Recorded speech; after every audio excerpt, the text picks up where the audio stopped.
So the first time I ever gave energy healing or experienced it in any form was in 2011. I was at a music festival and I looked over at one point and there started being a storm coming, and then I saw the stage collapse and there was people around, and there wasn't a band playing at the time, but there was still people around that stage, and so everyone was kind of going off to find safety from this storm. And once I found a safe place, I ended up just getting on the bus and going home because it was just this massive storm happening and I had lost my friends throughout the storm. So I was by myself on this bus and I was asking my intuition. So I got into kind of a meditative state and I was asking, did anyone get hurt?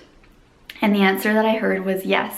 I heard one man and I said, where? And I heard his abdomen and I said, is he going to live?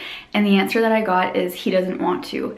And in that moment, I felt really called to start practicing energy healing. And it was essentially a form, it was almost like a prayer, like sending healing energy to this man and connecting with his higher self and giving him that strength to want to live and to heal through this experience. So after that, I went home and I Googled because I didn't know if this was even real. Like, was there someone who got hurt? Anything, like I didn't know any of the details. And I got home and Googled and I saw one man was in fatal condition in the hospital. He was, I think, a roadie for the band, and I guess a metal pole had hit him in the abdomen and he was in critical condition in the hospital. So I was like, holy I'm trying not to swear too much in my videos, but I was like, holy F, like that, like this actually happened. And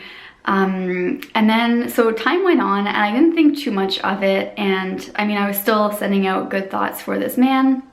And then years later, I would find sometimes I'd be in crowded spaces or busy areas. I remember driving once and there was a lot of traffic and I could sense an energy of someone around me being suicidal. And so again, I went into this meditative state and I was sending this healing energy, connecting with this person's higher self to give them this loving, healing, and balancing energy. But afterwards, I felt really drained. And so whenever I would get into these experiences where I'd be giving this energy healing to people, I would feel really drained and I would kind of take on whatever energy that was. And so eventually at a certain point I started meditating and hearing the word Reiki whenever I would meditate. And I didn't even know what Reiki was, but I decided to go take a course and become trained and certified in Reiki. And once I was in the course, I was like, yes, like this is what I've been needing, because what Reiki does is it helps to open you up as a conduit to bring in this energy. So it's this universal life force energy. It's kind of like if you know about Feng Shui and Qi or Tai Chi or Qigong, like we know in Eastern countries, they know about this energy that surrounds us. And more in Christianity, we might hear it like the energy of God. And that's kind of what we know of Jesus being able to heal people with his hands, with that power of God. And really it's this energy that exists all around us. And with Reiki, Ki is the Japanese word for Qi from Chinese teachings. And so Reiki is simply bringing in that Ki energy that exists everywhere, acting as a channel for it to come through you and then into another person. So as soon as I became trained in Reiki, the first person that I practiced on, I put my hands over her throat and I started crying. And afterwards, she had let me know that she was feeling like her throat chakra was really blocked. And then I started receiving messages for people. So maybe rewind back a little bit. Before the word Reiki came to me in meditation, there was another time where I was meditating and I started to feel pain throughout my body. And normally I would just kind of shift my position and get a bit more comfortable. But in this case, my intuition said, don't change positions. Ask where this pain is coming from. And so I had pain in my knee. And as I went into that, I heard there was an emotion and a thought that was physically blocking me in my body. And that was the first time that I ever became aware that our emotions and thoughts can physically manifest as blockages or illness or disease in our bodies.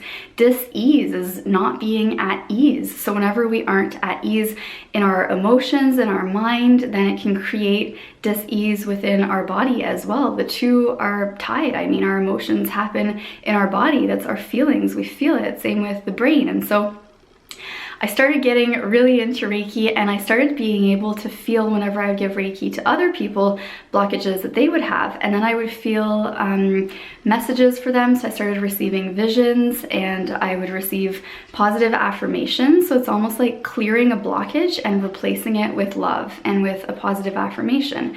And so I became really into this, and I eventually became trained as a Reiki master teacher to start teaching people, because people started coming to me wanting to learn Reiki from me. So I started teaching, and it's something that has been a really big part of my life. Reiki is something that I'm able to practice on myself, so I'm able to send myself this balancing energy and then also practice on others, either in person or at a distance. That's what I do with my one-on-one sessions with people, is I get to, okay, what's going on with you, with your emotions and with your body, and knowing that the two are tied, it really helps to bring about balance and clearing a lot of blockages so that people can move through their lives more freely and with ease. And the thing that Reiki does is I don't take on other people's emotions. At times where before being trained in Reiki, where it would be like I was giving this energy to people, but it was hard for me to separate from that.